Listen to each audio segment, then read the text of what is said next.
All right, we're rolling. Give me a clap. I'm not trying to be cute here, but I'm not wearing pants. That's fine.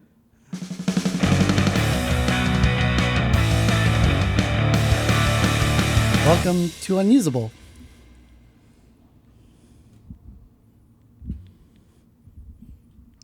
Welcome to Unusable. What's funny? Sorry, I just had to process. Yeah. Want to share some Carmex? I'm good. We share masks. We don't tell anybody though. What? No, that's weird. No, I have some EOS Costco. It's fruity though. You wouldn't like it. It's got a strawberry vibe to it. I know you don't like the fruity. What are we talking about today? I honestly can't remember. You told me we went through this whole prep, and I know there's something about wood and photography. Yes. And why do we have a block of wood to talk about photography and a drill? Yeah, and all kinds of tools. We have a compass, a screwdriver, there's a wire. We'll call them wire cutters. There's a terrible name for those. Yeah. But we both love photography, don't we? We do, very much, yeah. So we're going to do an activity, and you can follow along at home or watch Cody Wanner's video that we stole this idea from. Thank you, Cody. Thanks, Cody. We appreciate it. Idea. You've been very kind on the Twitters. The Twitter sphere. Yeah. And we're gonna. You've already done it. I'm going to attempt Cody Wanner's little activity. And then join us for a segment when we go and adventure to the Merced National Wildlife Refuge. That was a lot of fun. With two special guests. But we'll get to that in just a little bit. So let's jump in. What are we making today? So we are going to make a body cap lens, kind of that vintage snapshot style of lens. Because we're going to steal the lens element from a Kodak FunSaver. Excellent. Just your typical FunSaver. I've already done it. Yeah, and it works really right well. Here. And should we use it? You want to switch to the lens? Yeah. Hey, look at this. This is pretty cool. All right. I like that. Why were we using this expensive lens? This lens is like $2,000. Also, pro tip, don't buy one of those if you can avoid it. That's the 16-35 GM. From Sony. They're redoing the entire so-called Trinity. Well, they just did the 70-200. And they did the 12-24 if you count that as part of it, but really it's the 16-35 that everyone cares about. New one coming. Don't do it. Yes, don't do it. Unless you have to. And then the same thing, 28. I think 2870 is actually next. Not 24. I mean 24 to 70. I'm in Nikon still, 28 to 75. But this is about a 35 millimeter focal length, and it's kind of cool. It's a little fuzzy on the edges, but I like it. I like the vibe. Yeah. Me too. And yeah, it seems to work really well with this Sony flange distance, the distance between the back of the lens and the sensor. I forgot to bring my Canon stuff with me. We were gonna do an RF one, but now we're gonna make another. We're gonna make another E-mount one as a gift. As a gift. Okay, so you got. I don't use power tools. This is So I'm a little bit worried about that, I admit. So I'm gonna walk Kyle through doing this since you've already done it. Right. And so the first thing we're gonna do, I mean, we could jump into taking these apart, and that's fun. And I'll see if you get shocked doing that because that'd be funny. I'm just using some cheapo Amazon aftermarket body caps. Yes. I did sacrifice a Sony body cap for this, but it was one that you gave me. Oh, yeah. So I had a leftover one one from when I dabbled with Sony cameras. Right. Okay. So what I would recommend is before you go and the first thing we're going to do is try to find the center of this. And you mean I can't just. You can eyeball it. I mean, it would work. I mean, I'm going to kind of get a little bit more technical, but the reason why, what I was going to get at is what we really should do is sand this surface. Okay, so we got some sanding paper. Flush and get rid of all this like etched or debossed or whatever. Like really go for it. Like yeah, it seems like more than it is. It's not. I mean, I already got most of the Sony one down. But the reason is because when you go to actually make a mark for the center and you go to drill in it, those little might be in the groove. And it might kind of like offset your center. But that said, I actually don't think it's that big of a deal if it's not dead center perfectly because Yeah. it looks cool. Like Well, it the one changes we're on right now isn't perfectly. Yeah, it's like a couple millimeters or maybe a millimeter off in one direction, and it changes your vignetting. It changes your, Interesting. and also there's enough light hitting that sensor. I think you have a little bit of margin of error, so that as you get closer. So, for example, if you with yours, you're going to be a little bit closer to your sensor with an RF mount. We're at like 20 millimeters flange distance, and the Canon RF is 18. Yeah, and then 16. The Nikon Z mount is 16 millimeters. Yeah, so when you go in that 2 millimeters, I'm thinking that your vignetting is going to be a little bit stronger. Yeah. And then as with Brandon's, and I do think there's still going to be plenty of room for it. Yeah, my brother Brandon's got the Nikon Z lens. Right. And then with his, I think it's going to be a little bit. He'll have to use it on his APS-C camera. We could use, so he has an F to Z or a Z to F. Yeah. We could do an F1 even too and have him use the adapter. Or is that the direction this adapter goes? I can't remember. Yeah, so F mount to the Z mirrorless. That's right, yeah. But would that flange distance be too long? Would everything be out of focus? I don't know. I think at infinity? Yeah, that's the thing. Like I think it might actually, we'll be able to focus super close more than likely, but we won't be able to focus from far away. Oh, right. Yeah. Like stacking like tubes. Yeah.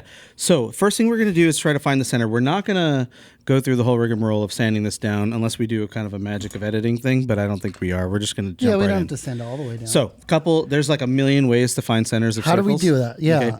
Okay. You can do like a 4-circle method. We can even just cheat and like take a compass and then like try to match the radius all around. Yeah. So that works.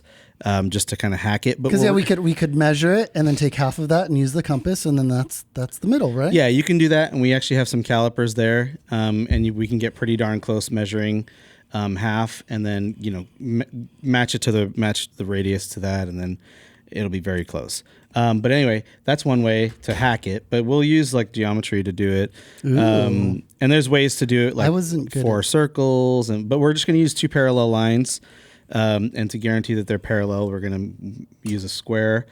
And so what you're going to do, where's our pencil? Pencil's over there. Pencil. So you're going to draw a chord or a line, let's just say from anywhere across. So anywhere across. Pick your spot. Okay. On this thing. You want to practice on here first? Yeah. Well, okay. I was going to cheat and use the dots, but yeah, I can draw. No, we need to actually find the center of this thing though. Oh. Try to go a little bit further down away from this, like from what you know is likely to be the center. And it's going to be hard to see the pencil mark on this darker. I'd go even closer to the edge, similar to what we have going on here. Yeah. It'll just make it easier to find the square and all that stuff. See what I mean already? Like you're already in the grooves. But it's okay. What really matters is the edges of that. So that has to be dead perfect. So like redo it. If we want it to be really close to center. Did you know you can use bread if you run out of rubber eraser? You can ball up some bread into dough. It does work. Cool. What really matters is the edges more than anything else. Okay. Cool. Got so you one got line. a nice mark. Okay, so now what you're going to do is you're going to leave room. You're going to make it square. You need to leave room for the kerf or the width of the lead, right? And so you're going to line it up to here and then draw a square line or make a point. A 90-degree angle. At a right angle to your chord here, and then go this way. Yeah? And then sometimes I know you can't hear me on the mic very well, but I'll like use the little markings so I could see what I'm doing a little bit better and not have to deal with the rounded part here. But you can make it work. This is a one way to find the center of a circle.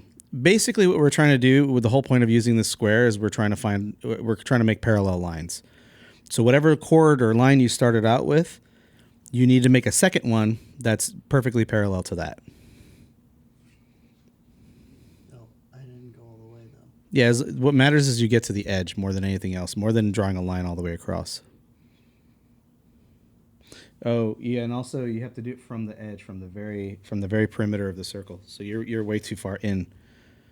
unless your line goes all the way to there. I think you're What do you mean? yeah. So I don't know. you've got a point. It'll work actually because as long as these are perfectly right angle to each other.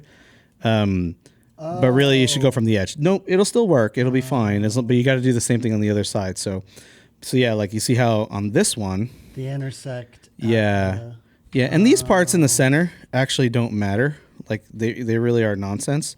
What matters is getting these points so that you can just connect them, right? And then you establish the center of the circle. Okay, So okay. I'll go again. Does that help? I'll go again. I didn't understand.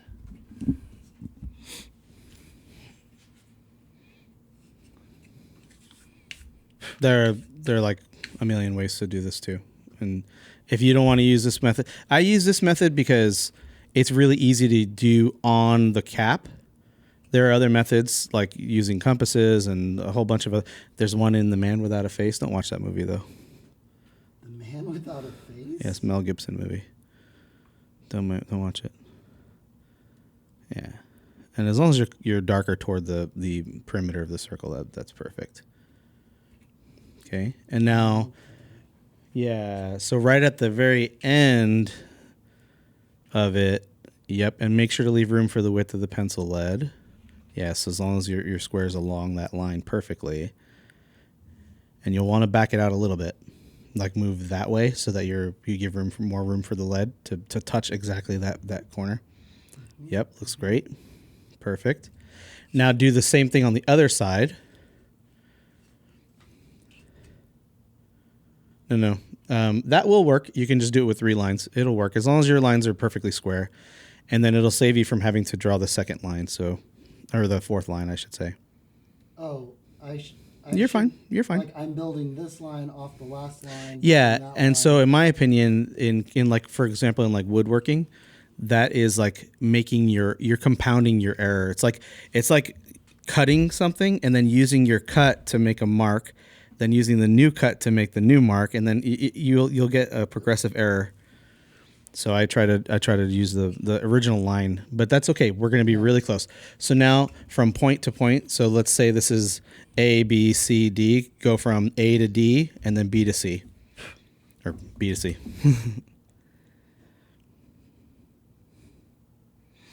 And then the key part is like right where you're going to cross over there. So try to kind of like, light hand it so it doesn't get stuck in those little grooves. Exactly. Beautiful. It's these left-handed folks that it actually is really useful that you're left-handed and doing it from there. Well, I mean, we would just switch spots if I was right. No, that's too complicated. You don't.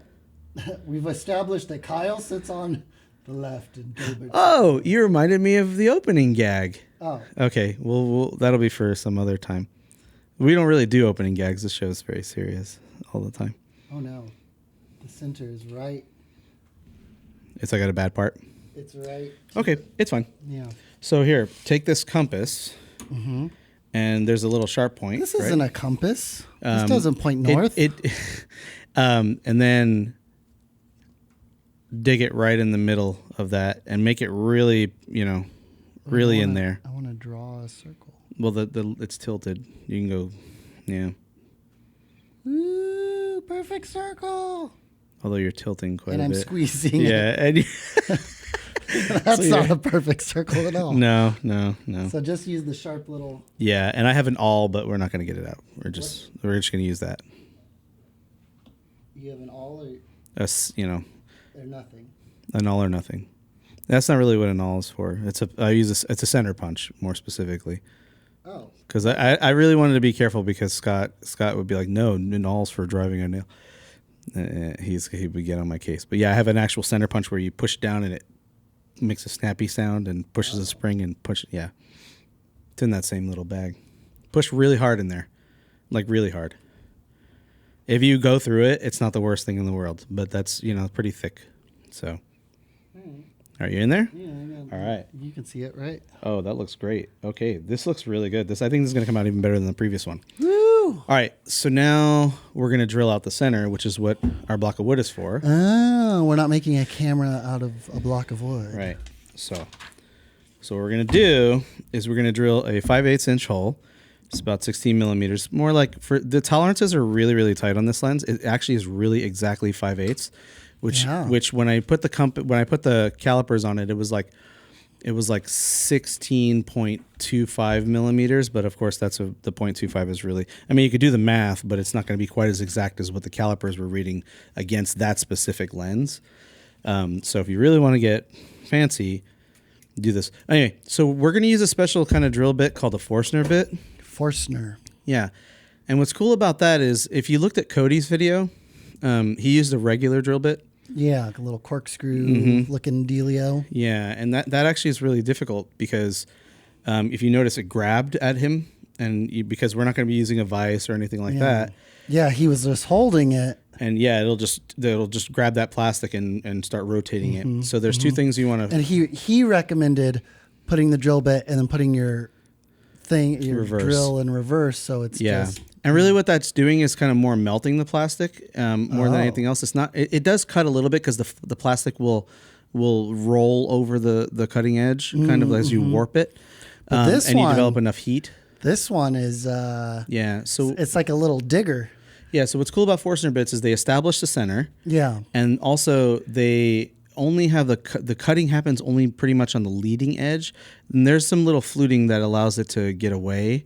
Get the crap out of. That's how they do boring and drill into a side of a mountain. Sort of, yeah. It's like a rig rotating Forstner bit. But the edges are really smooth.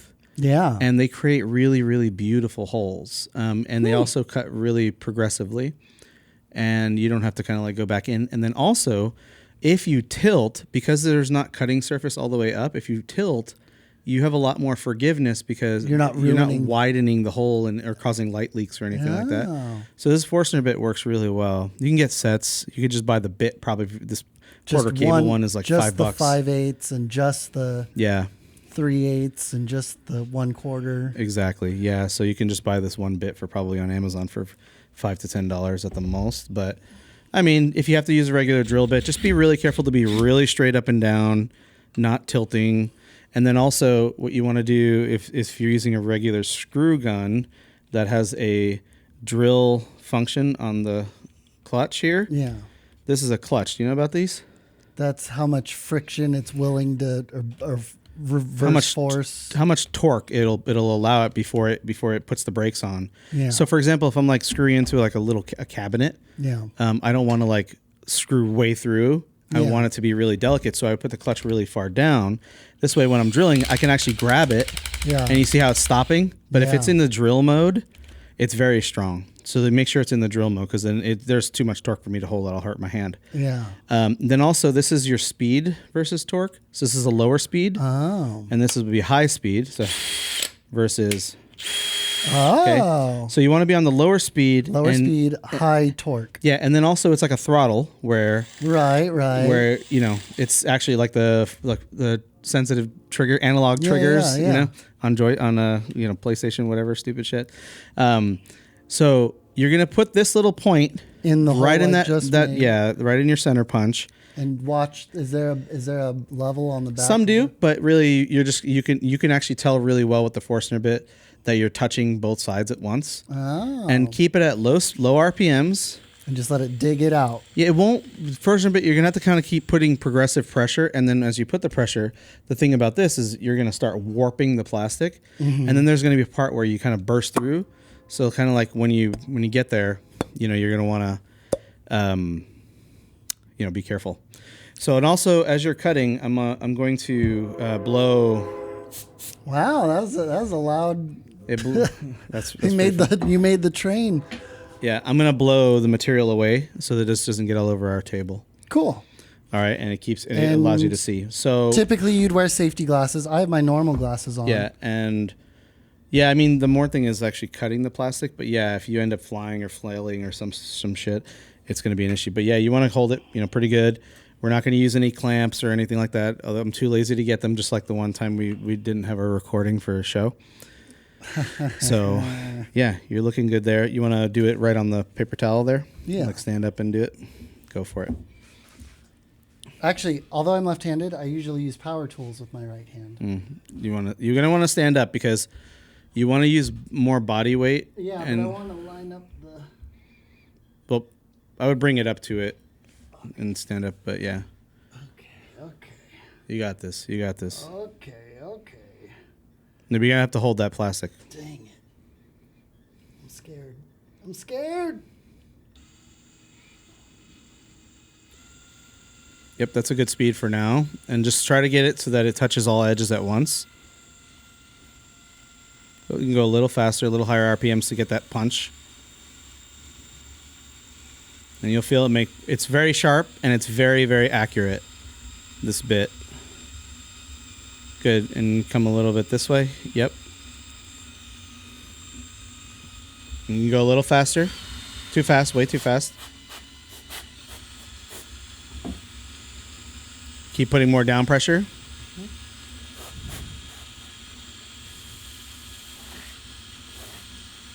I should blow some of that icy stuff on your skin. Go, yep. Yeah, and you can modulate the speed as you get comfortable with the material. And then kind of like rock it a little. Yeah, just like you're doing.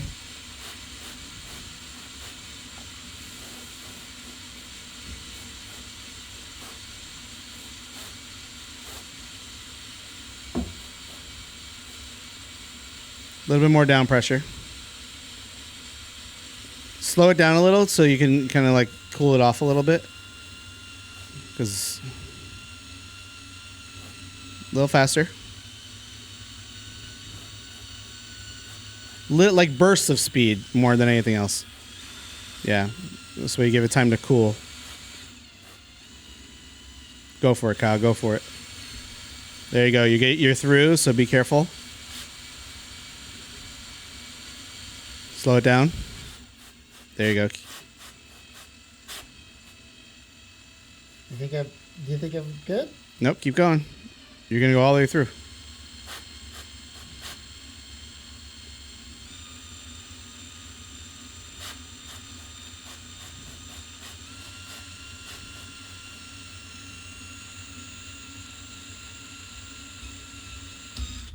Okay, good hands, good hands. So now here, let me. I'm close. No, you're good. So now just make sure that when you do it, you're give it little pulses. Just there you go. Now keep rotating the drill, and pull out. There you go. Whenever you pull a bit back out, always keep it rotating. Yeah. Yeah. Yeah. So look how excellent that is. It's a really, really beautiful hole. So let's, through the magic of editing, we're gonna clean up this mess real quick. Okay. Good job, man. You got a perfect hole. Woo! Nice.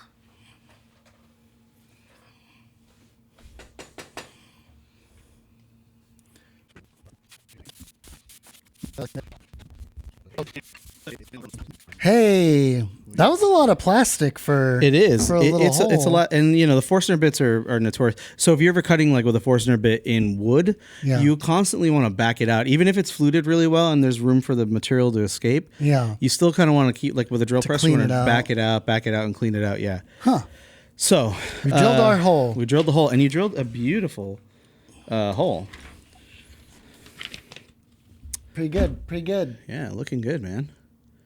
That's the beauty of the Forstner bit, is that it's just such a perfect hole. And why does anyone use why do they use the other kind? Why? Because sometimes you want more depth, for example, and Forstner bits are really inefficient for that. But if you want a really clean, perfect cut, that's the way to go. Excellent. But we will be deburring this, so to speak, so with the sandpaper in a bit. Okay. We'll get to that in a minute. But now this is the fun part. Destroy a fun saver. Save the film. Yeah. Now, in these cameras, is the film, there's typically the roll, in a standard camera, you would have the roll of film, and then you would pull it out. The leader, yeah. And then close it and start taking your shots, and it would come out, and then you would rewind it back into the cartridge. Are the fun savers, is the film already out, and as you take pictures, it rolls it back up? Yeah, and in fact, the film is actually on the same side as the crank. Yeah. So it's right here, and in fact, there's a little door that if you can pop it, you quickly could remove it that way, but we need to destroy it anyway. And so what happens is the way they do it is they load it and then they crank it. They have it pre-cranked basically in, so that when you're rolling it, you're actually filling it in back up. Yeah, so that you don't have to rewind it or anything like that. Okay. Yeah. So we shot these already. These are actually we've been taking these all over the place. So the pictures are already in, or the film is already back inside the the canister, Right. we're good. We're good. The other option is if you don't want to shoot it and you want to put the roll of film in your other camera, I have like a pop-up dark bag, a dark room, like a little one for loading film canisters and reels and stuff. You can use that. You can go in a very dark room and then under some covers and then under some more covers. Well, what if shoot you dark or cover that? Yeah, what if you just put tape, black tape? My thing is like if I put tape on this, I have run the risk of getting like gaffer tape or glue on here. But you could put like you could put like black construction paper or a piece of paper over it, then tape it, with black tape or whatever. To protect the lens element that we're getting at in here. Okay. But you could shoot it in a dark room, the whole roll, until it winds up. So not completely, because you want to keep a little bit of a leader. So like maybe down to for what? Picture number 1. Like if you roll too far, it gets all sucked back up into the cartridge, right? Oh yeah. So that doesn't bother me too much if you have the tool for it. But if you want to actually reuse it, you don't want to suck your whole leader up. Yeah. Yeah. So, I actually think it's just better to just shoot these things. They're fun. Yeah. And you're going through the whole rigmarole of having the lens. Take this lens and put it on your digital camera. It. But and we had me and one of the guests on our episode today, Cannon, long time. Well, I've known him since he was born. It's like a nephew. Yeah. We actually went down to downtown Fresno. There was this little block party in Broadway. Yeah. And one of the gals that was at the front, I handed these to her. And I said, "Take as many pictures as you want and while give we it back walk." to me. And then I walked back, and she gave it back to me. So I have no idea what's on one of these cameras. Nice.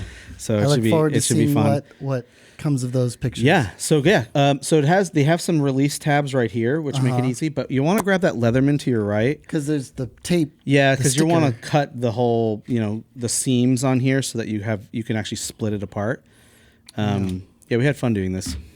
So okay, just as a word of caution, I would hold this by the blade right here, and then use your thumb to guide it because it's a super sharp knife. And then you don't want to. You'll have the further away you are from the blade tip, the less control you have. So or you can use the belly of the blade or the tip, whichever.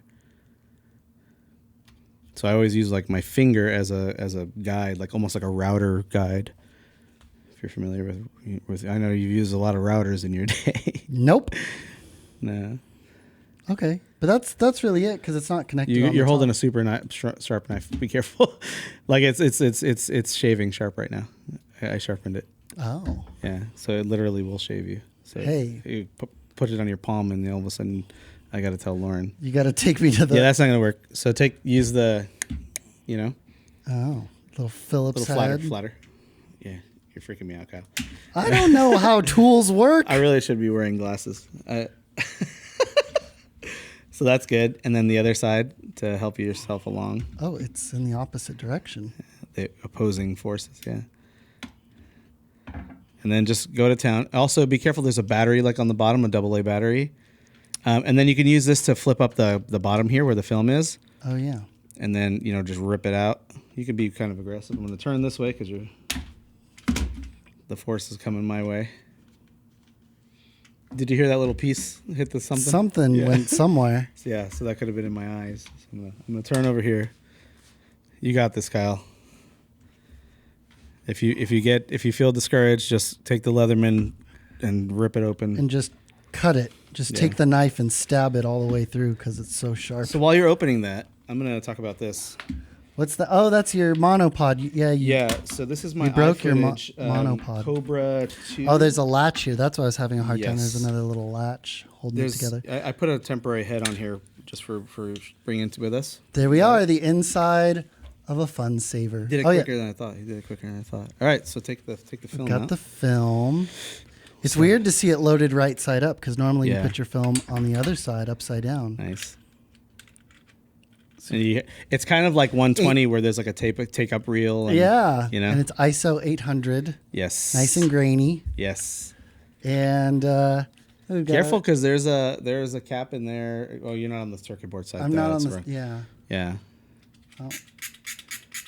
And that'll just go endlessly. Yeah. I'm trying to make it take a picture. There's something. Yeah, once the leader's taken, it probably pulls that last sprocket, pulls something. I don't know. Yeah. I'm making shit up. I have no idea how it works. Scott does. I bet Scott knows. There. Yeah. So that's that little bit that when there's no more sprockets to push that over, on the film, Yeah. then it doesn't recock it. Yeah. All right, so now we got to get to the other side. Let's see here. Pew. Nice. You really are like Mr. Rogers. All right. So now we same need- thing. Pop this open. Just be careful. There's a battery there, and then also there's the cap that fills the flash. I know Cody had gotten shocked by one. I didn't get shocked, but I was actively trying to shock Canon, and I couldn't make it work. Oh no. Canon. Yeah, he's spelled with a KH. We'll see him in a little bit. Yeah. You can wear this as a necklace. Oh. Yeah.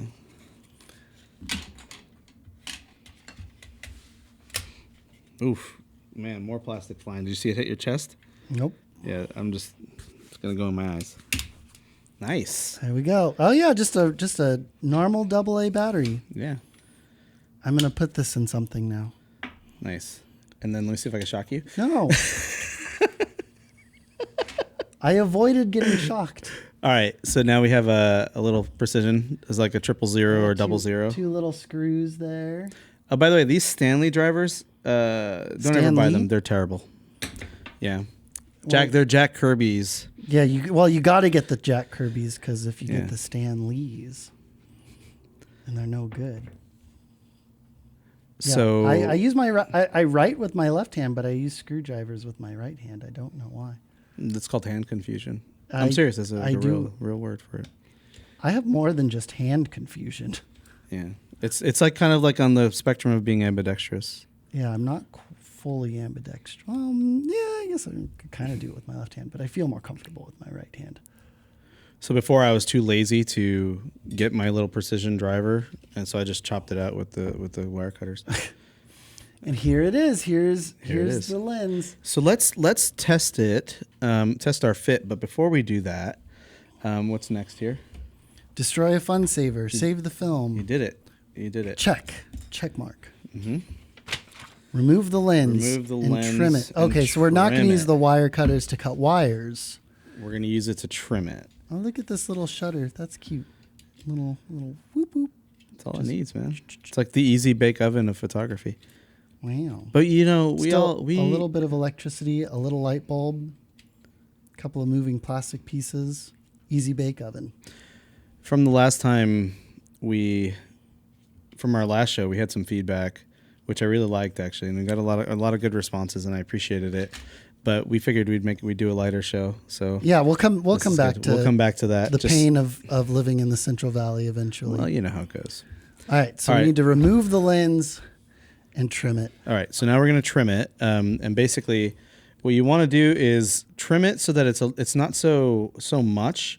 You don't want to be totally flush to the barrel of.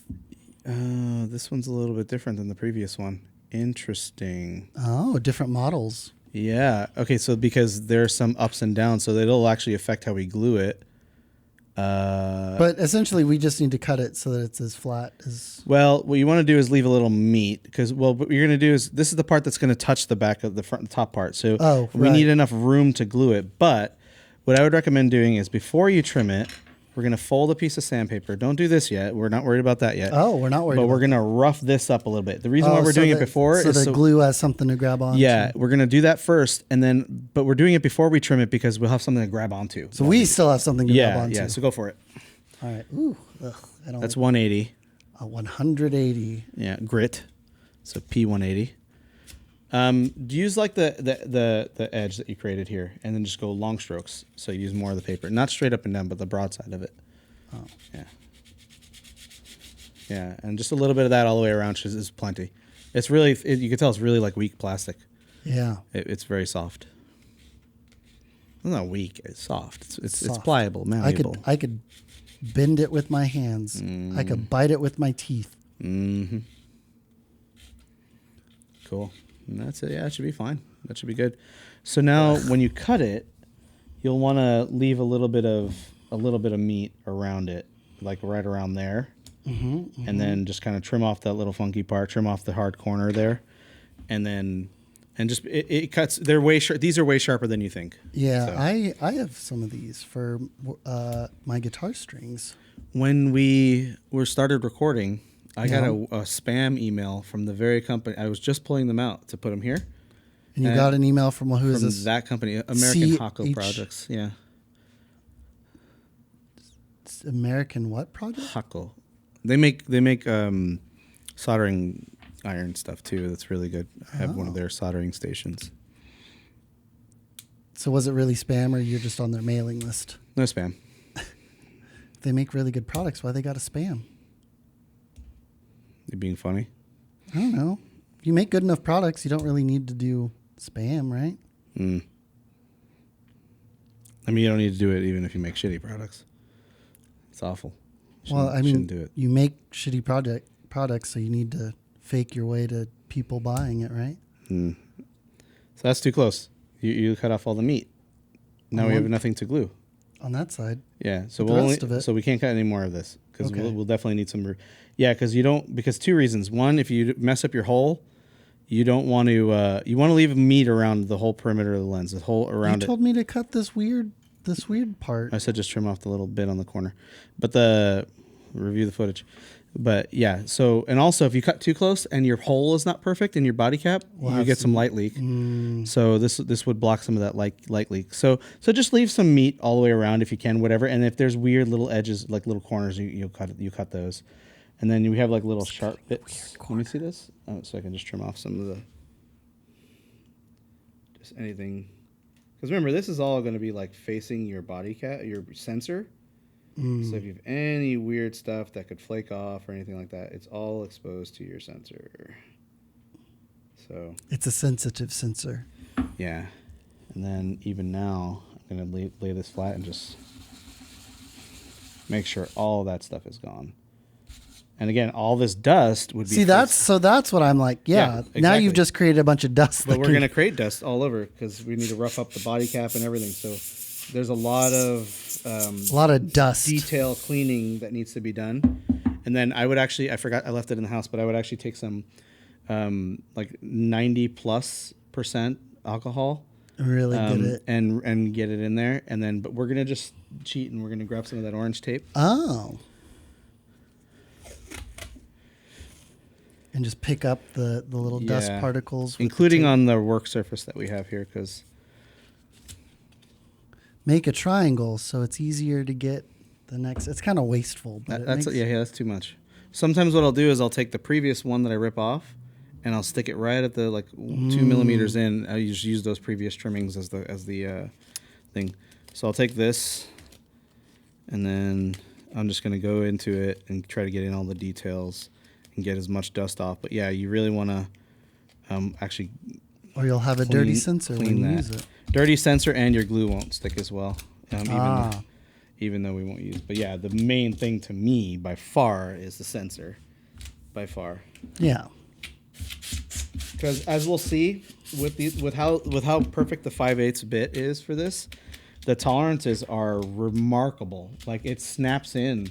Yeah. And it doesn't feel like you it'll might go not anywhere. need glue. Yeah, you may not even. I didn't glue my first one, and the one that we're using. I was looking for it just now. All right, so now we got this. Yeah. So now we got what we're going to want to do is take this and kind of create a little cone out of it. Oh. And then we're going to go in and not too much because you could warp the circle and make it not less perfect. But you want to take that burr off that you created. There's a little like where the plastic pushed through. So you want to kind of come in and take that burr off, and then also bring it a little further up. Oh yeah, so yeah, our thing's here. You want to take that burr off on the inside with the sandpaper. So kind of go in really careful on both sides.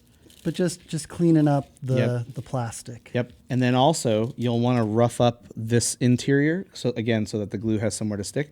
And then we're going to go in with it with the tape again and really clean it out again really well. And then also if you want to do like I did and clean this whole surface, we'll do that in the front with this sandpaper. I don't like it. I don't like touching it. It's too rough. Want me to do it? It's too rough. Does it feel yucky to you? I'll do it. We'll get all that with this one. So worry about do the other side more. And it really is more about getting that little burr out. That's all stuff that could all flake out, ruin the glue, get stuck between the glue, and it also makes it a not flat seal. Could be uneven. Have the light hit the sensor at an angle. Yeah. sitting here just breathing into the microphone. Yeah. Everybody loves that. ASMR. How you doing, Ed? ASMR. That's awful. That's making me cringe. You're not even wearing. See, I don't like the way it feels, but I don't mind the way it sounds. Let's see. How we at? Yeah, I think that's actually perfect. That's perfect. So now just do the same thing. On the outside? Let me hit it with with this first. Just so that we're not adding to it. But then, yeah. So put this one here and just kind of you could do straight lines if you want to make a pattern, like straight, and then do the crosshatch pattern. Oh. Or you can do like a smooth circles. Like mine, you could see it's all one grain. Yeah. I think Cody did, he put some gaffer tape on the front of it just so that it looked clean. Nice and clean. And I don't know how deep, you can go as deep as you want, but really just get off the lead, the graphite, whatever from the pencil. How we looking? Yeah. This is just all optional anesthetic. That's it. You don't have to do it at all.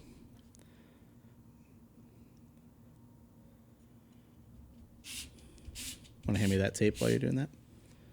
Thanks. Okay. So now we're going to clean off the dust. Yeah. Make a little. Go for it. Go to town. Let me blow off for the excess. And what you want to do is hold this upside down and blow it right on your sensor. Let's get rid of that sandpaper with all the dust there. We're done with the sandpaper? I think we're done with the sandpaper. So I just want to make our area as dust-free as practical. We're not going to go too nutter butter with it. But, get inside of our vacuum chamber. This looks really good, man. Thank you. All right, yeah. So focus on the inside here more than anything, I feel like the outside's pretty easy. I'll just do a pass on the outside. Sure. Because I feel like getting the inside kind of requires some finesse. You want to use more as much flat as possible, where possible. Yeah. Keep moving to a new part of the tape. Oh. You have a lot of tape, so yeah. Don't cheap out. I gotta spin this tape wisely. All right. Now,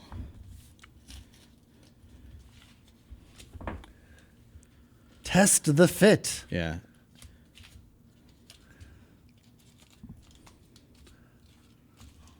I think this will be just fine. We'll have to paint a little bit of epoxy on the edge. Another thing with CA is some plastics don't work well with it. What is CA? Cyanoacrylite, so crazy glue. Craggle. The Craggle. Yeah, the Craggle. It doesn't. It could also degrade some of the plastic, and I don't like it for this purpose because it also can get flaky, especially if there's air hitting it. Yeah. And all that could fall on your lens. So what are we going to use? We're going to use epoxy. Ooh. And I have very little experience with Gorilla brand epoxy, but last time I used it, it worked very well. I've always used other brands, but this is perfectly fine. So yeah, go ahead and push it in and see. Now give it some gusto, and it should snap in quite nicely. You know what I think we should do? Let's test it. Let's swap lenses. Okay, what are you doing? What's... I took apart, so now we have both of them here. Ah, yes, your original Sony one, right. And then this knockoff. And now I'm putting dust in our glue area, so that's going to help our glue work even better. But either way, we'll blow it off. But yeah, I took apart the original one that I made, and then I'm roughing it up the exact same way, just so that, again, it has somewhere to stick. Okay, so you hadn't rough... sandpapered the inside. Again, it snapped in so well. May I have a piece of tape, please? It snapped in so well. You were like, nah. But then I got concerned because if I put it in a case and it collapses in and pushes the plastic into your sensor. Yeah, and then hits the sensor. That's just such a bad. You cheaped out, man. You got to give me big loops. All right. Oh,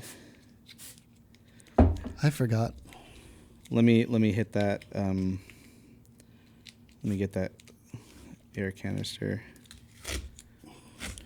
I cheaped out when you wanted length of tape, and then I wasted tape by making the little. Your 9-inch grippy triangles, yeah. Yeah. Yeah. Get it on the floor. Yeah. So I told you it was going to take long. It takes long. But it's okay. It's worth it. We won't even show the segment. We'll just This will be it. Yeah, that's it. No, I mean the whole thing about this is we talked about something that we didn't, or at least I talked about something that I didn't love so much, and I think it felt really great to get that focus on system. to focus on something for this episode. Focus on something that we really love, and photography ended up being the perfect way to do that. Okay, so why the heck do I have this? That's part of your monopod that needs some glue. So this is a iFootage Cobra 2, excellent monopod, but I found that they just thread this metal piece onto the threaded. Yeah, I would call this a ferrule, similar to like a pool cue. Peripheral. Yeah, peripheral, from Jane's Addiction. Yeah. But it's just threaded onto the, and it looks like they glued it, but really light, so that it was serviceable. Yeah. Right. But in my opinion, if this is broken and this is broken, I'm scrapping the entire shaft. And getting a new ferrule and reusing the new shaft. Yeah. So, why even save it? So I'm going to epoxy it on there because Brandon went to use it with his long lens. He's like, this is loose. And he was like, it was loose. And I think what happened was, it was my fault because I think I was like over cranking like some attachment on the little tripod part. Cracked the. And then it like went beyond the, I threaded it basically. So the reason why I have it is I want to make sure that we prep. We grab my little O-ring, please. Since we're prepping glue, we have to work very quickly. Yeah. So we kind of gotta. I don't know if this is 5-minute epoxy, so we may actually have to mix multiple times, but just to be safe. So we're gonna work out what our pattern is. So when you use the epoxy, you want the amounts of glue or the amounts of each part to be identical, 1-to-1. Yeah. And then you're gonna mix it together for about 30 seconds, and then you have 5 minutes before. Yeah. It explodes. And so what we're going to do is we're going to use this paintbrush to very carefully paint. We're going to kind of mock what we're going to do, okay? Yeah. So we'll prep all of our pieces. We want to put paper towels here. One for you, one for me? No, one person's going to do all the painting because to switch and everything is just too much. Oh, we only have one paintbrush. Yeah, so because you're going to be doing delicate work here. And then also we need to wear gloves. Super important. Epoxy just gets everywhere. It'll glue our whole hands together. Yeah. And then I will use I'll use this big tongue depressor to mix, but then I will use this small can we grab that for me, please? I'll use this small craft tongue depressor to do my ferrule while you're painting. But basically what you're going to do is you're going to carefully paint. Don't get too much on the barrel of the lens. Right. Try to keep it in that corner and on this flat part. Mm-hmm. So you're going to paint that. Okay. And then you'll do the same thing on the interior, just a little bit, like less than like half a centimeter all the way around. Doesn't need to be wide. Yeah. And then I will be the one to snap it in. Okay. And then I'll do both. So you're going to basically paint, and I'll snap. So I'll don the gloves. Because 5-minute epoxy, I would never want to use 5-minute epoxy for this purpose, but that's all I had. I would use like 24 hour. 5 minutes. I'm telling you, 5 minutes is it's no joke. I want to say we used the 5-minute epoxy for my. You have extra gloves? No. My glove ripped. I need another glove. Okay. For your what? What did you do? I'm sorry. We glued Maya. What did Brandon say about that? Thank you.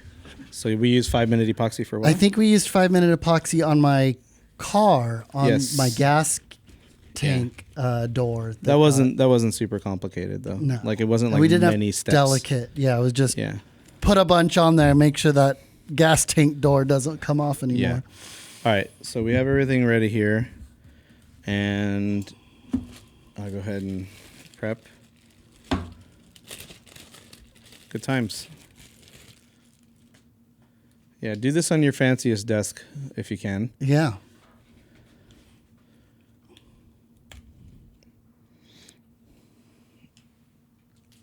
Oh, there's some. Have you used this once before? Used just like a little bit? Mm-hmm. More than a little bit. Probably like half the amount. Oh.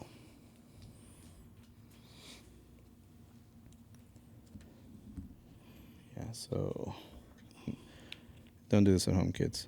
I'm gonna literally push that blockage in as deep as possible. Because you don't want it. Yeah, and as long as I don't touch the other side. And you don't like that screwdriver anyway. So. I hate these Stanley screwdrivers. They're the worst. But it's only one side of it anyway. It wipes easily. But either way, I don't mind throwing this out. I have many of them. You get them for free when you buy glasses kits. Yeah. So, again, I'm putting more pressure on the right, and that's kind of like sacrificial. And now I'm going to go across. Getting way more than we need. I don't care. Because that means it'll take longer to dry. And I know I said at first I was going to use the big tongue depressor, but I'm going to use these little guys. Oh. Just so it's more detailed. Just mix it up. Yep. And now the timer has started. You could throw a timer on the screen. Hey Siri, set a timer for 4 minutes and 30 seconds. There you go. She can't hear me. You see, it's starting to cure already. It's actually starting to harden. So get that paintbrush ready. Yeah. And try to get it, like, roll it in there so that it gets nice and, but then also not so much. And as you're doing that, I'm going to go ahead and get this, and I'll be ready for you. I'm trying to do this on cam, and it's a bad idea. So when you get that other side, let me know. And I don't care if I'm spreading this nicely because I'm just going to. Oops, I'm getting it on the barrel. Get it in there. That's okay. Okay, you got that. Okay, my part's done there. I'm going to take this gently. A little too much, so I'm going to take some off. Just a thin layer. Whoa. Okay, a little bit too much on that one too. I didn't quite do a 0.5 centimeter, so I was just going to kind of spread it. That's good. That's looking good. Okay. All right, we got this one. And now keep in mind my fingers are contaminated. And then I'm trying not to get epoxy on the lens itself.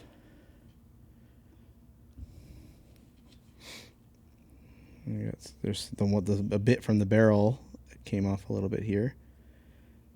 But I will wait till the rest dries. I'm kind of wiping it all around so it looks nice, so it dries nice and evenly. Oh, yeah. So it looks consistent, but I'm really trying not to touch that element. Okay. Wipe that on the paper towel there. So we got away scot-free with that one.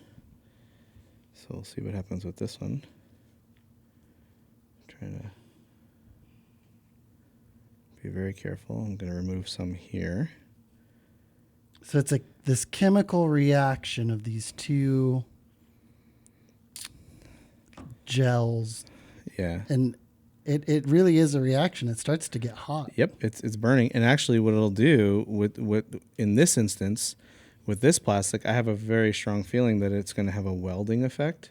Kind of melt some of the So for some of this, I'm going to get rid of make a cone out of the paper towel. This one you haven't used. Make a cone out of this paper towel, just because I want to wipe some off the interior so that we get less on the edge here.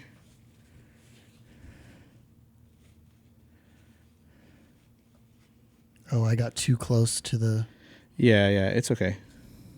Just have to be real careful putting it in.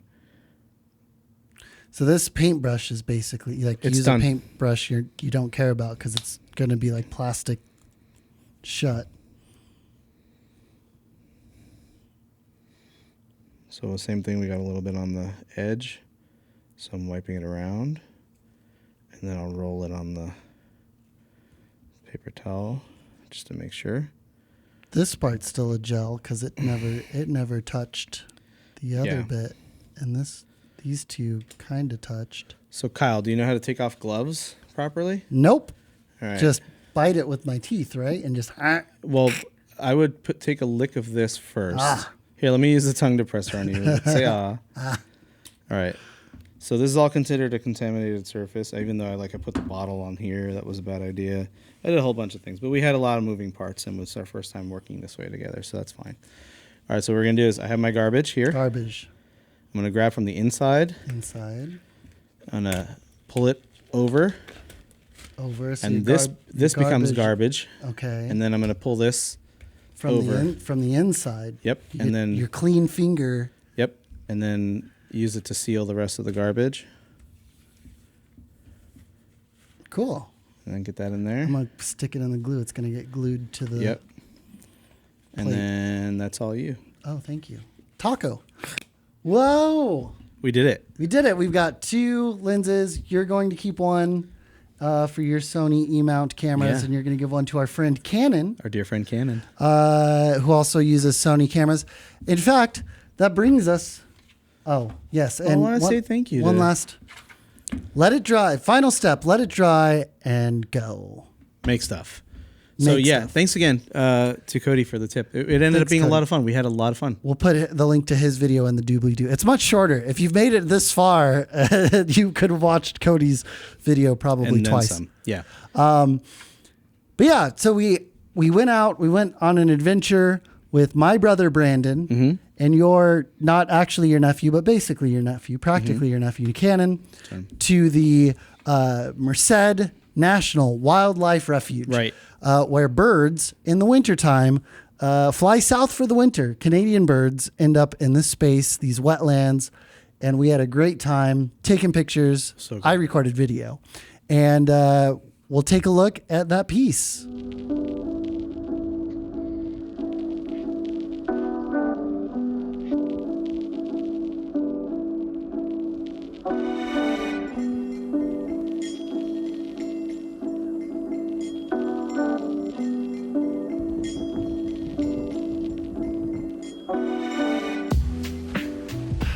We are out at the Merced National Wildlife Refuge this morning, going to be taking pictures of some birds and talking about photography. Right, Gilbert? Jimmy, what the fuck? Hey, you gotta stay far away. We have Brandon. Brandon, what are you taking pictures with today? I'm filming. You're taking pictures. Well, right now I have my Z50 with an FTZ adapter and the AFS 200 to 500. So excellent. Multiply that by 1.5. We got Canon over here. Canon is shooting Sony. Yeah, Sony A7C with a what is this? A 2.8 7 to 200. Very nice. Yeah, I think with a converter as well, 1.4 converter. Yeah, I got a teleconverter. Very nice. Gilbert's off in the restroom, but we can take a look at what he's got. He's got the Sony Alpha 1 with the 14 millimeter and the Sony Alpha 1 with the 200 to 600. No teleconverter. All right. What kind of birds can we expect out here, Brandon? Water birds. You're our bird expert. Birds that like the water. Birds that like the water. We might have missed the migration already because it's already March, but we'll see if there's any stragglers or just some native birds, right? Mm-hmm. What are some birds native to Central California? Well, there are a lot. What are some birds we can expect to see today, Brandon? Why are you putting me on the spot? Because you're the bird man. Welcome to the Merced National Wildlife Refuge. We're out here filming for birdsaren'treal.com. Just kidding. Birds are real. Right, Brandon? Yes, birds are real. Birds aren't just drones. Birds are not drones. Probably black-necked stilts. Maybe some mallards. Probably what? What? Well, so there's some birds over here called black-necked stilts. They're shorebirds, but they're hanging out over here. They're not ducks. They're probably gonna be some geese. So like, I don't know, probably some resident Canadian geese. Maybe see some mallards. Maybe see some divers. I don't know. Well, the water's kind of shallow, so maybe not divers. Who knows? Some holy divers. I haven't been here before. I don't know how deep the water is. Oh, okay. I'd like to see a ruddy duck. They're fun. A ruddy duck? You'd like to see what? Ruddy duck? What? Ready player duck? No, ruddy. R-U-D. Like Rudy, but ruddy. Ruddy. Yeah. I thought you were saying ready. They've got them at Just they've got him in the Japanese gardens at Woodward Park. Yeah. Okay. This is on last weekend. This is a driving tour, so we're back in the car and we're gonna drive around the little route here and we'll pull over at the designated spots and try to take some pictures of birds. All right, roll down the window, Brandon.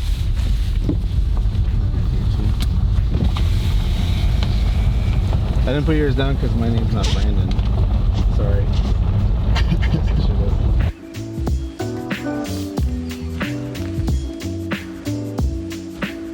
He left a necklace on this pillar here.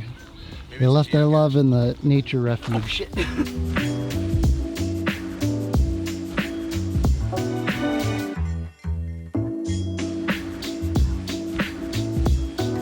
Now I'm just gonna, here. Set it to 5 miles per hour.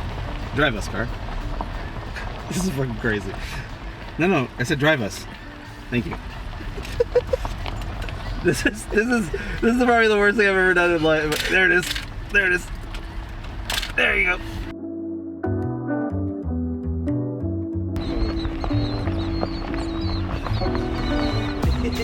It's too much. It's too funny. How you doing, Brandon? Doing well. So far, 0 usable photos? like that I would care to keep. Yeah, to tell your water grass looking things apart. Sedges have edges, rushes are round, grasses have joints when the cops are around.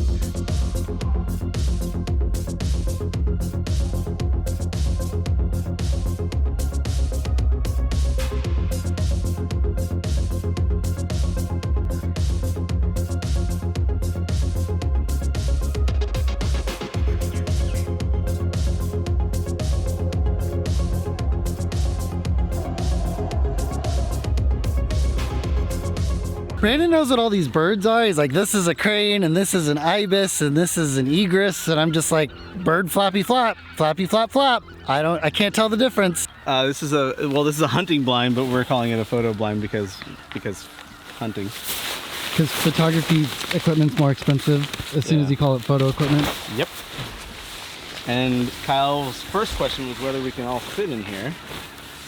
Maybe like 2 people, Oh, we can fit in here, guys. all 4 of us. I didn't bring any stakes, but I did bring chairs. I brought the little REI chairs. Yeah. I'm gonna go explore the one that's here and hopefully not get bit by a black widow or something. How is it in there? Do It's good. I feel inconspicuous. you feel at home? No, Do you feel like a hobbit? I always do. Brandon, you want to check out the other photo blind with me? He's making Cannon get in the photo blind with him. How's it looking? It's a little. Oh, there's a stool. It's got a stool. That's nice. I like how there's a gate. In case the birds come to attack you. He scared all the birds away. It's kind of my fault. And there's only one little peek hole right here. Yeah, you can't actually sit on this stool. Just move it. I probably shouldn't have worn a bright blue hoodie. I don't think I blend in very well, huh? Oh, I almost killed myself. Oh yeah, there's the little peephole. There's a nest. Oh, a bird laid eggs here, huh?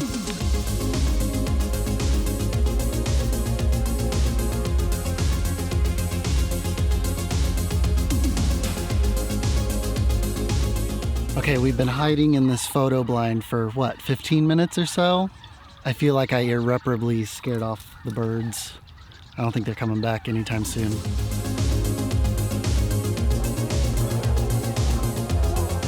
I squatted for as long as I could. Got so close. All right, we're all, they're getting out. Yeah, we're gonna go. We were all in the photo blind, Well, man, but now we're escaping. Let's do this.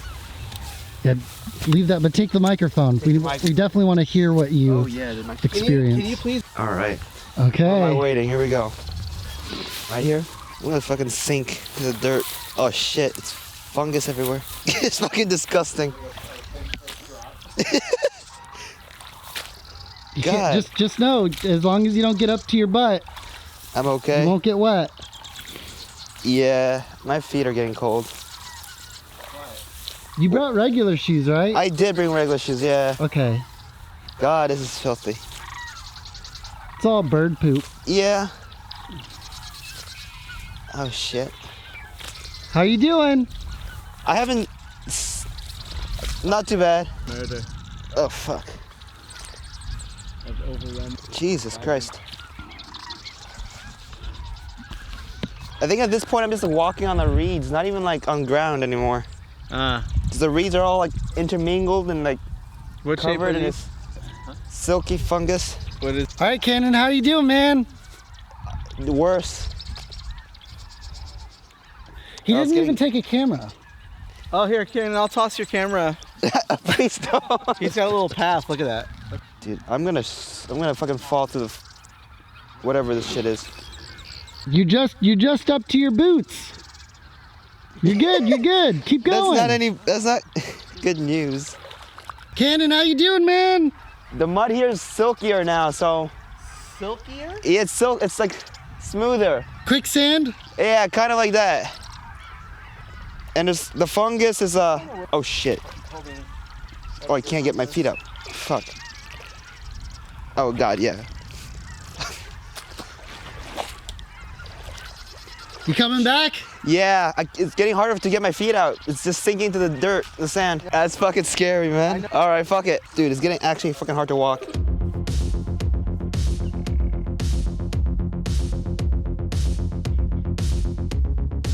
He's pretty far out there now. Looking good, looking good. Yeah, it's better to walk out here, actually. It's better.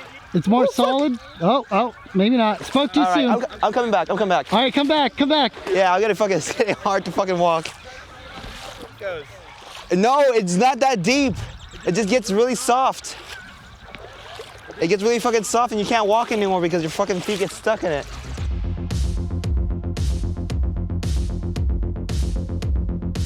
Man, how was it out there? It's kind of scary once you got farther in. Nice work. Yeah, thank you. Good job, good job. Oh, this is a zoom lens. I own it. I'm zooming in and out as much as the Verge. It's just non-stop zooming. Look at all the emphasis. Look. I can't not do it. The only thing is they just shoot it in like at least like 6K and just punch in and out constantly. Here, Kyle, walk toward me and I'll pull out. Oh my goodness, that's creeping me out.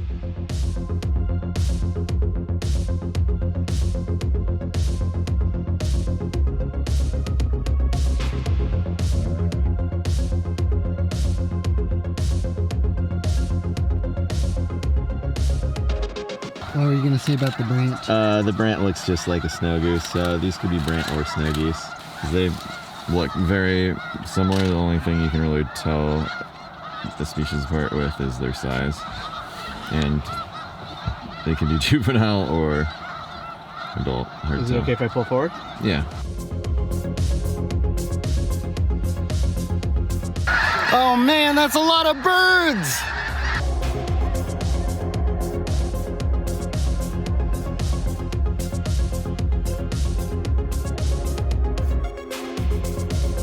Yeah. I thought they were seagulls. Oh, they're the geese. Dang, Yep. Amazing. they kind of look like seagulls. And now we got sandhill crane. Whoa. Hey Cannon, what you got there? We got a modded lens basically Nice. from a body lens cap. We got it from one of those disposable Kodak cameras. We got the lens out and we just basically drilled it in onto Nice, the nice. body lens cap. So it's really wide though. I don't know if it's gonna.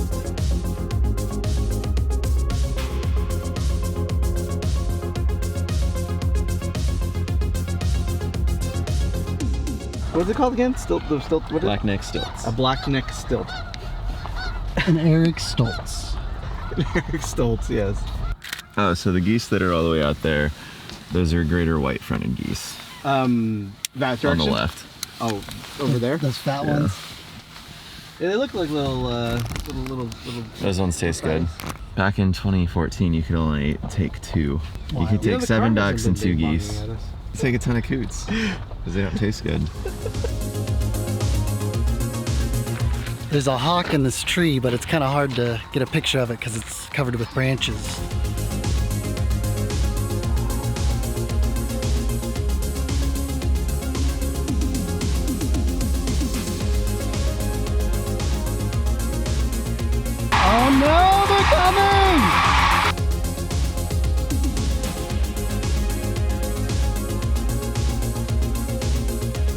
Finished the loop of the Merced Wildlife Refuge, and now there's some more birds at the beginning, so we might just do a quick little check-in with some of the birds at the beginning of the loop, and then go get some lunch.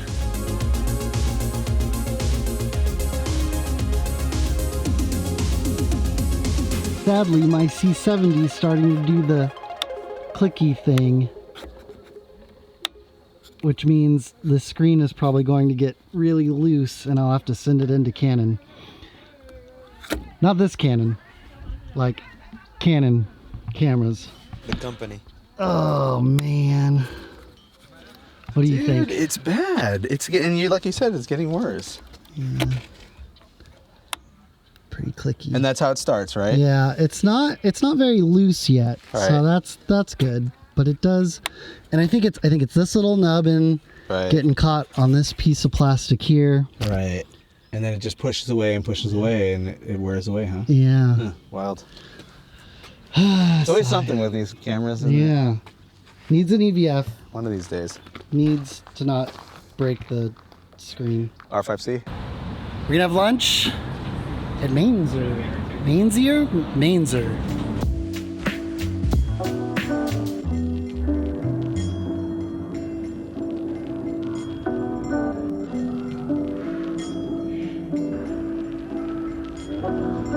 What did you think of the Merced National Wildlife Refuge? It was great. Who?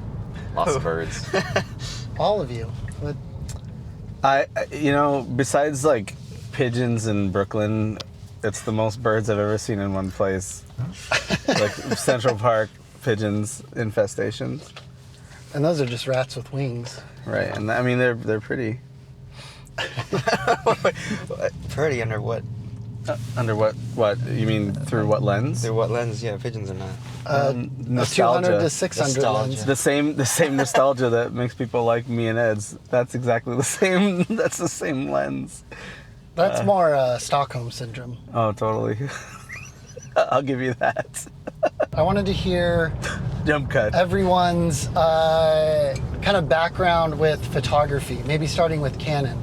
Oh. What? Not the brand. Yeah, the person. Yeah, me. This guy right here. Yeah, that's right me, here. that's Am I me, blocking yeah. your view driving, Gilbert? Can you drive? I mean, it's not safe. Canon, how did you get into photography? I guess for me, it started like 3 to 4 years ago. Well, even before then as well, I used to just pick up my parents' camera.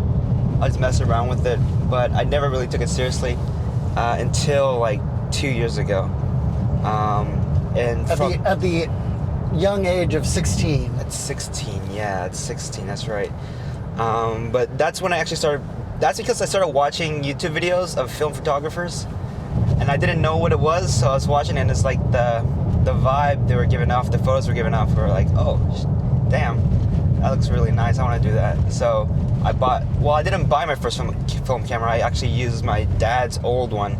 That actually is not working anymore because the battery kind of corroded everything. So, Oh no. Yeah. Yeah, it's like a toothbrush and some vinegar. Exactly. It was a Nikon N2000. What do you have left? Right now left, I have the Canon P, the Mamiya, no, that's Yashica 12, sorry. And then I have the recent purchase of the Sony A7C.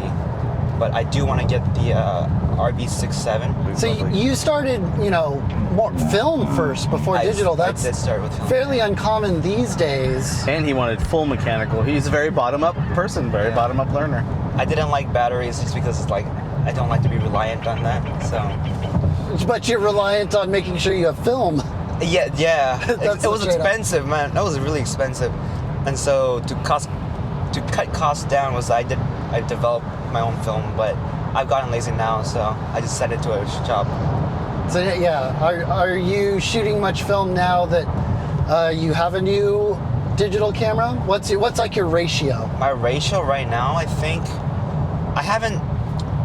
So today is actually the first time I've shot quite a bit in a while, and so last year I actually went to Hawaii, and I was messing around with a digital camera that I brought because I was actually out of film and I didn't want to buy more.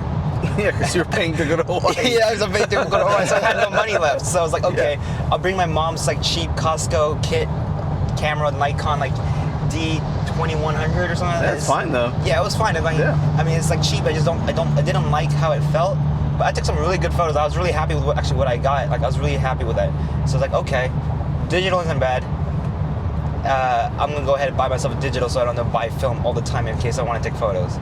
Yeah. Now you said you were thinking of picking up a Fuji camera next because of its film emulation. Have you played with any other film emulation? I have not actually. Otherwise? No, I try to mimic it in Lightroom, but it's difficult. It's really hard. What about you, Gilbert? How did you get into photography? In 7th grade, I took a photography class in Brooklyn with Joe Zarba. You can Google him today, and he's still a photographer. Was it through your school, or was it like? Oh, okay. Yeah, it was through Middle School 51 in Park Slope.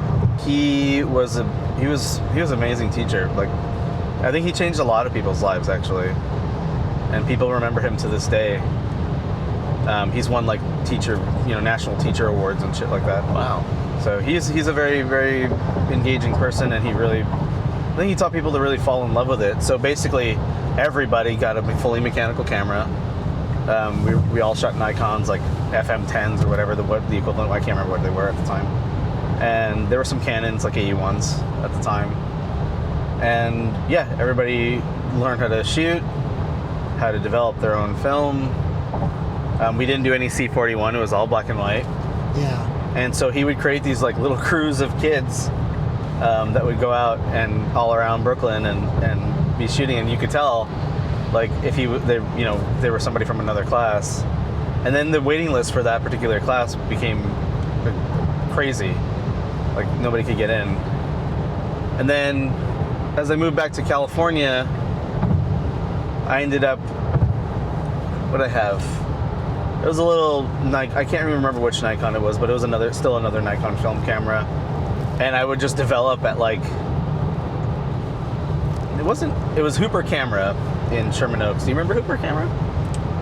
Sherman Oaks? Well, there was the Chatsworth one for a while. Chatsworth one, I know for sure. Yeah. But I don't know about the one in Sherman Oaks. Yeah, so there's one in Sherman Oaks. There was one near Canoga Park on Ventura. Okay, There's one in Chatsworth. And I actually worked briefly for Hooper Camera as well. So basically I had been shooting film all the way through then. And I was really fascinated that, one of the things that set Hooper Camera apart compared to other places was that they were doing color correction on the development. Everybody does a little bit, like, plus or minus 1, 2, 3, whatever.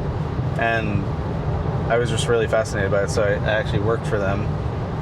And from there, toward the tail end of Hooper Camera, I think the D100 was just coming out, if I'm not mistaken. And I really wanted that camera because I had by the time I had finished there, I had gotten an F5, which I later sold, and now I have an F5 again.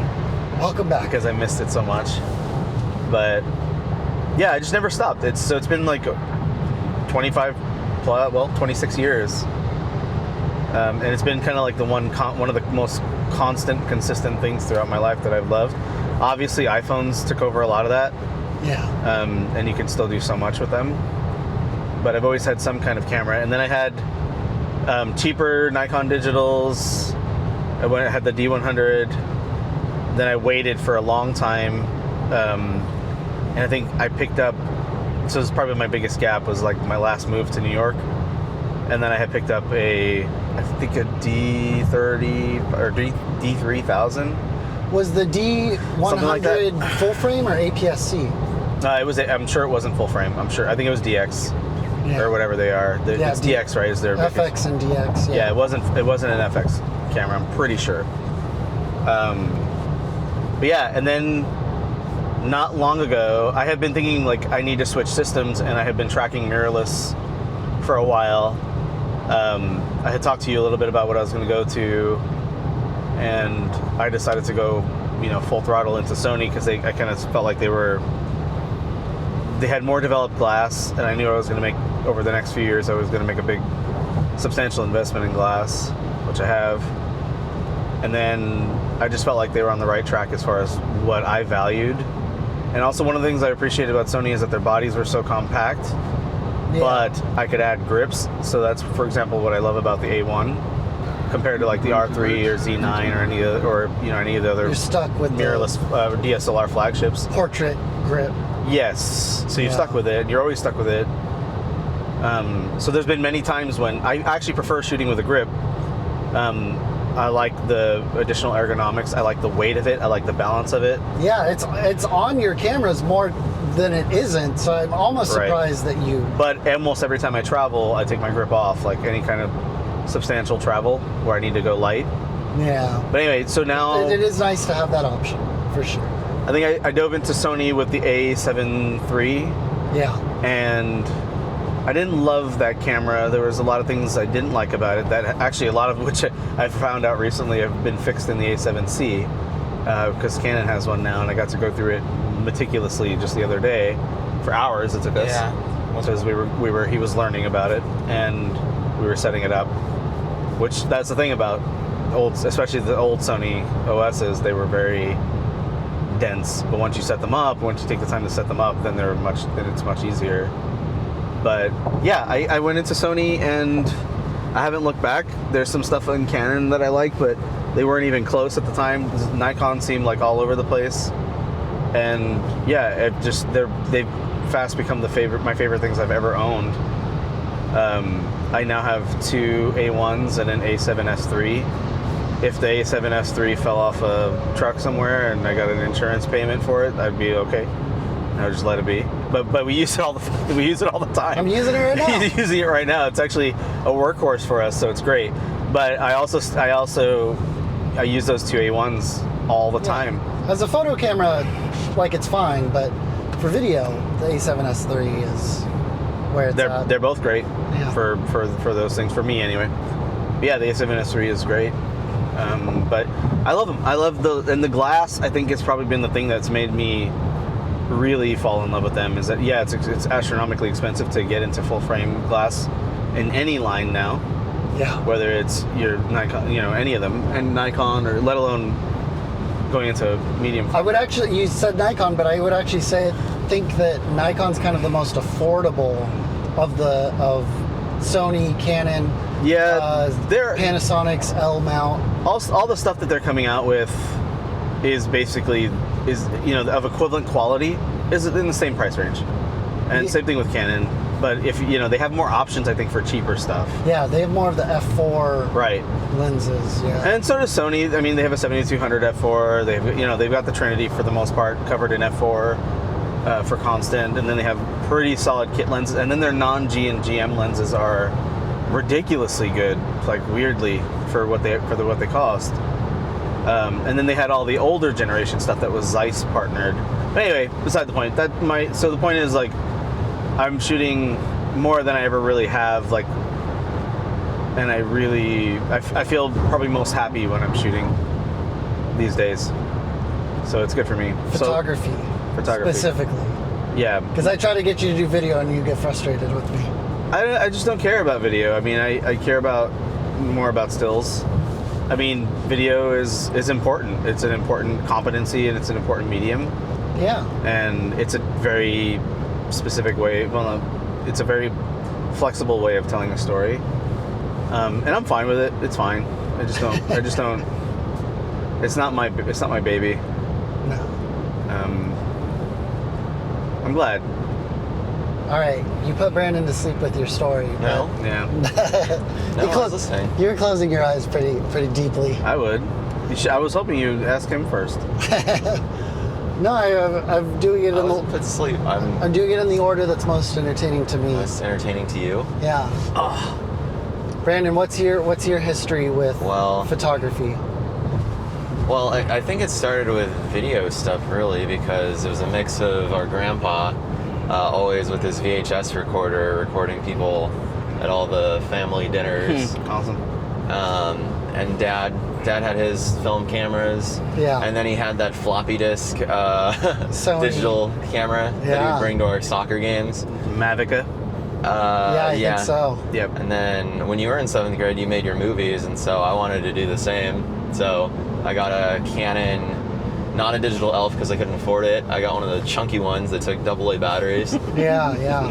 made a few movies with that, and then Martin knocked it over and got like sand lodged in the zooming mechanism. It zoomed, it just sounded crunchy. Yeah, and then if you took it outside, the white balance would like explode, and it only took photos indoors. So then I got another. Then I actually could afford a digital elf later in high school, so I had that. Yeah. But then it wasn't until my sophomore year of college that you were selling your T2i, and then I got that. The collarbone. So I had the kit lens and then the old ratchety sounding 50 millimeter. Oh, so no. I got to explore depth of field there. And then before I went to Hawaii, I swapped out the T2i. Sorry, I should have talked to you before. I know, I was a little disappointed you didn't sell it back to me. And I got a T5i. And I had that with the 28 millimeter 1.8 and the 70 to 300. That was a little pancake, wasn't it? No, it wasn't I didn't have the pancake one. I had the USM version. Yeah. Okay. So then I had those until I went to Hawaii.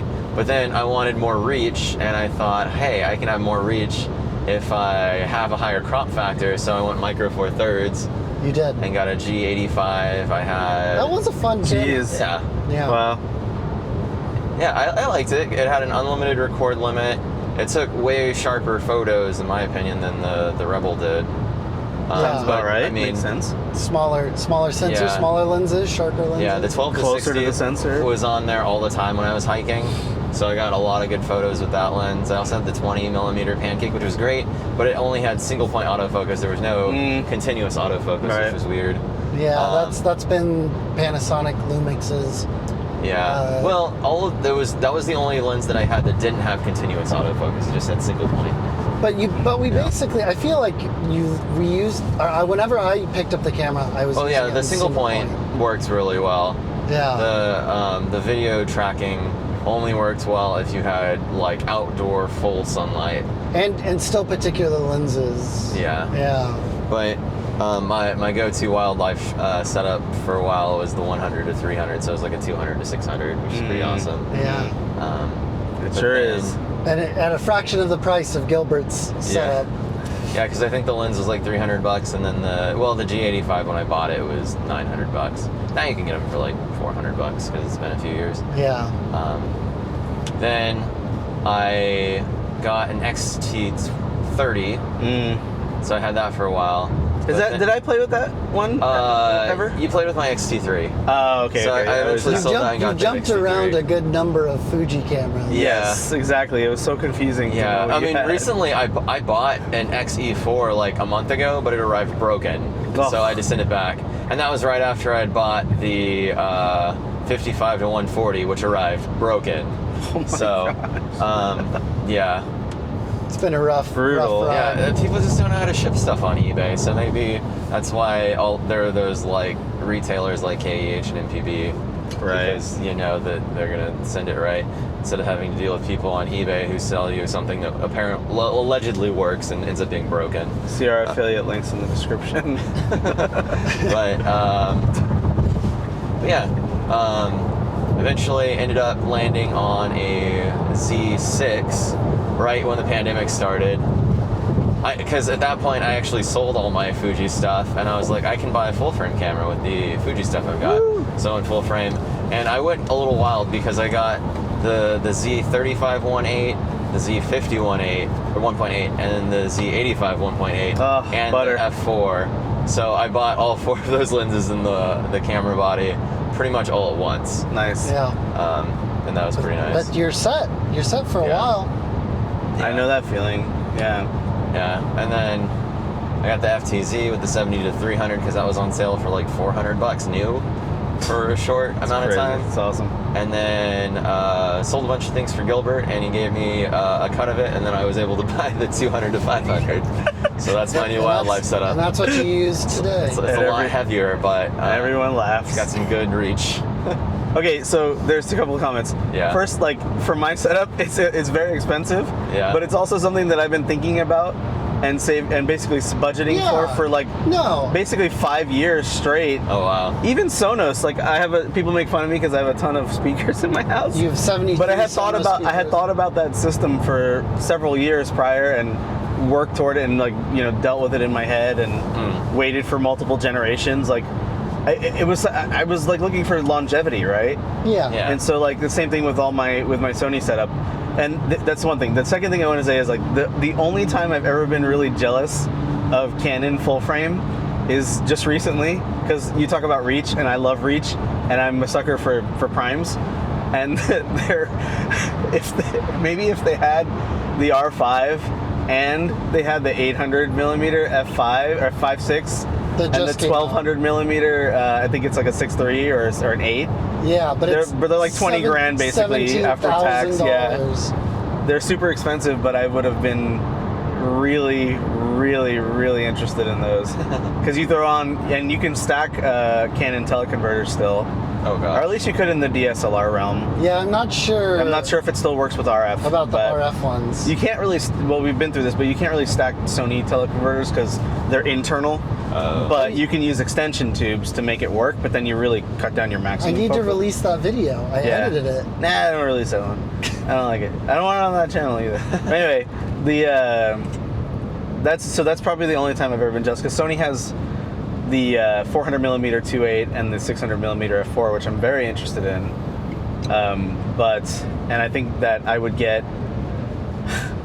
use that lens every day, and it's like a size of a briefcase. It's a huge investment. Is it bigger than that Sigma bazooka? I don't know. Like Yeah, I think Sigma? it is, especially the front element. The front element's way bigger. Oh, wow. The front element's like it's not that different from the steering wheel. Oh my gosh. It's awesome. Yeah, I love it. But yeah, these are, for me, they're like 20 plus year, like, is what I hope to have them for. And I've already eaten into that quite a bit.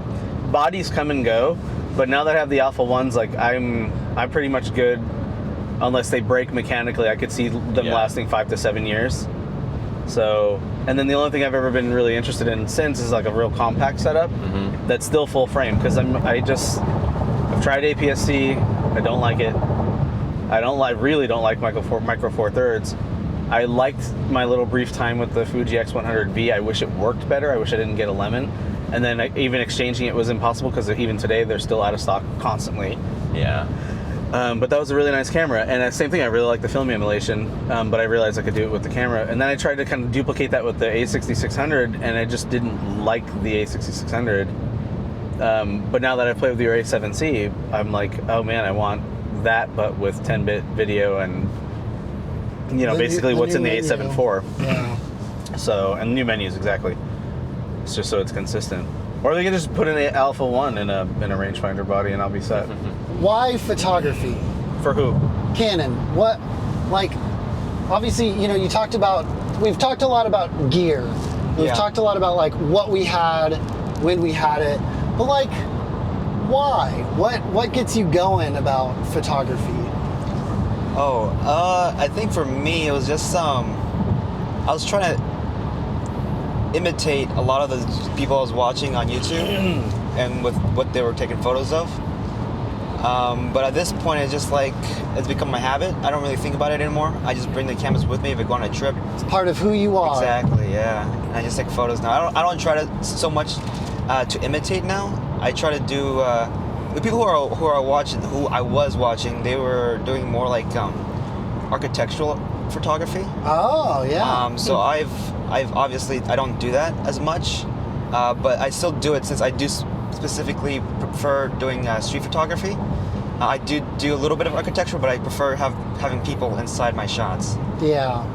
And take a picture of just random people I see on the street that look interesting. Yeah, I will do architecture if someone is paying me good money, but Yeah, exactly. It's not part of like what I'm looking for. Exactly, what you want to take photos of, yeah.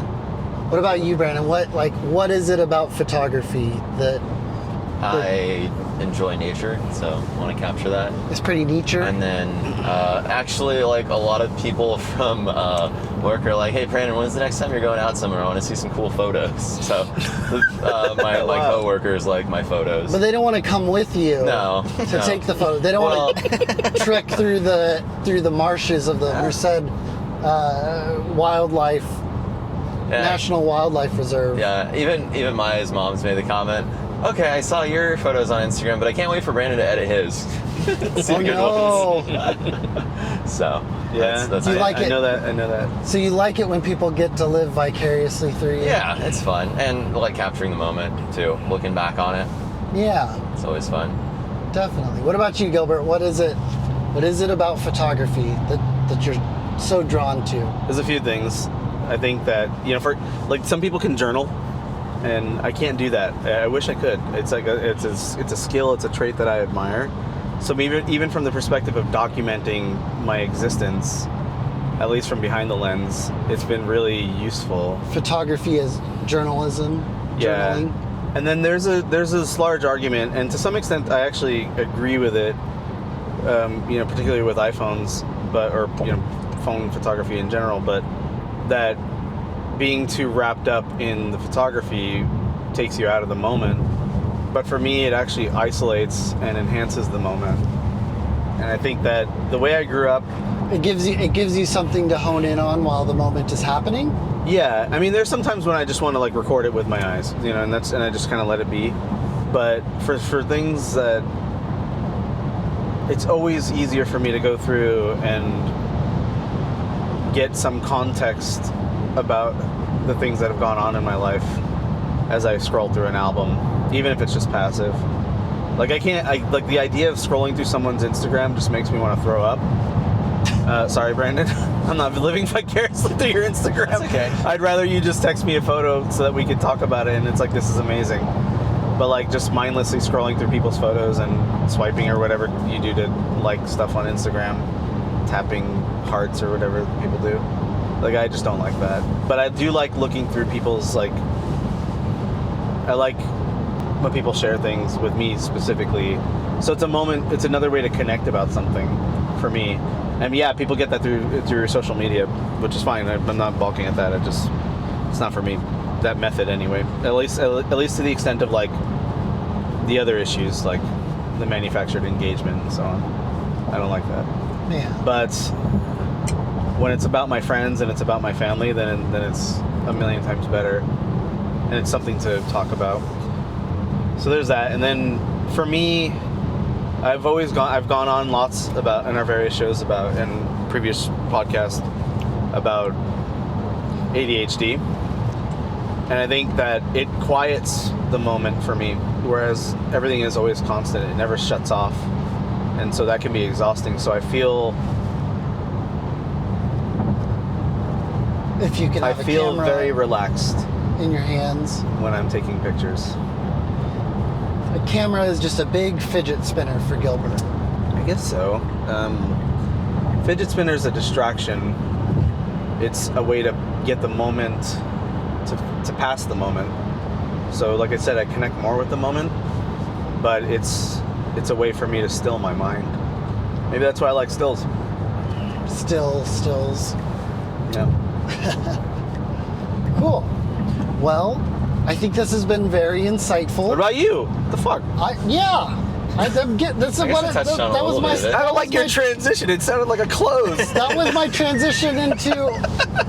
This has been insightful for our friendship, and I think all of that a little bit of each of that feeds into my history and my like of photography. Although I didn't take very many photos today, I did take a few.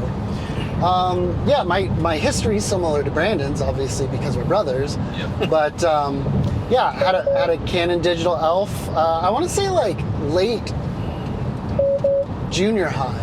I want to say like junior high. You're also a big fan of the color isolation, black and whites. I did. I thought that was pretty cool. I wanted to learn how to do that, and then my second camera could do it in camera. Oh, that's cool. And then but I also started making movies with my friends. Action movies. Yeah. We did karate. We didn't do Wing Chun, but we did karate, and it was fun to like implement that into our videos, into our movies. Our pyrotechnics of modifying fireworks. A lot of fireworks, Nice. explosions that were not legal for the state that we did them in, but Arkansas. Arkansas. And I also took a photography class in high school. It was my sophomore year. And my only regret doing that was that we had to do the first semester film, and then the second semester, if we did well enough, we could switch to digital. But actually, in retrospect, I kind of wish I'd spent more time doing film rather than switching to digital so quickly. But it was fine. I feel like I've turned out okay as a photographer, videographer, artiste. I had some other art classes that actually let me submit videos as projects, which was kind of cool. I had Mr. Pasquini's three-dimensional art, and he let me submit videos. That sounds so made up. It's great. Mr. Pasquini. Yeah, he said, you know you're Italian if your last name rhymes with linguine. He would say that. Yep. Very Italian man. I think he lives in Colorado now. Yeah. But last we checked in with him. He was in Colorado, and yeah, I also like it. It for me, yeah. You know, if I go somewhere and people are socializing and drinking, I don't really drink. So having a camera in my hands instead of an alcoholic beverage is my, I don't know, security blanket or whatever. And yeah, I take photos, but I'm definitely more of a, I don't know, videographer, filmmaker, video, motion picture person and minded than just stills. Yeah, that's kind of where I stand. I've owned lots of cameras. I won't go through the history of them. Same. That would be another half hour. But yeah, I think this was insightful to get to chat, and I want to know. Yeah, I feel like I know all of you better through your cameras. Well, it's interesting because photography ends up being such a social. So it's connected me with more people than I've ever realized. Like, because like even look what we're doing today. Yeah. You know, we all hopped in a car, and Cannon has never come up by himself to visit me once in almost 20 years. so and you know, he's like a nephew, and it's like this is what brought him up, was photography. Yeah. You know? So it's cool. Very cool. Or the vigor. The little face. It is cool. God. That was amazing. Yeah, it really was. It was a really fun trip. Yeah, I love that place. I'd been there twice before. I'd been there in the summer. Not great in the summer. Wait for the winter when all the birds are there. There's hardly any birds in the summer because they've all flown back north for the summer. But yeah, it was your first time, Brandon's first time, Cannon's first time out at the wildlife reserve. So it's third time total for you. Third time for me. Yeah.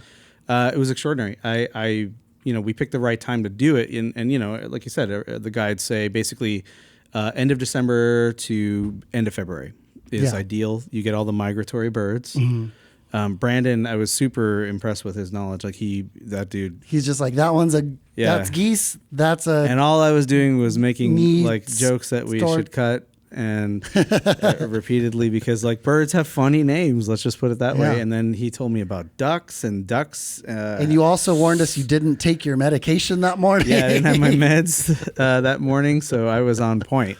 I really was. You brought it. But the photos were fun. While we were watching your video, you trimmed the last fun saver. Yeah. So I need to put this in my. I don't have a good drill bit though. So no. Yeah, we can do that here. We'll do it right before we leave. All right. But we've got a fun next episode planned. I don't even know exactly what we're doing. You've got most of it planned, but I know we're going to go no, tell. It's a secret. Out on the road. We're going to take this show, even the desk segment, out on the road. Yes. So that's it for this episode of Unusable. Please tune in in 2 weeks, a fortnight from now. So hit that subscribe button. If you like this video, hit the like button. And shake your head if you're annoyed by these YouTube outros. No, that's fine. Maybe your call to action. Call to action. I mean, I appreciate you folks. I mean, if you really do want to see more of us, you know, tweet at Gilbert. I will respond.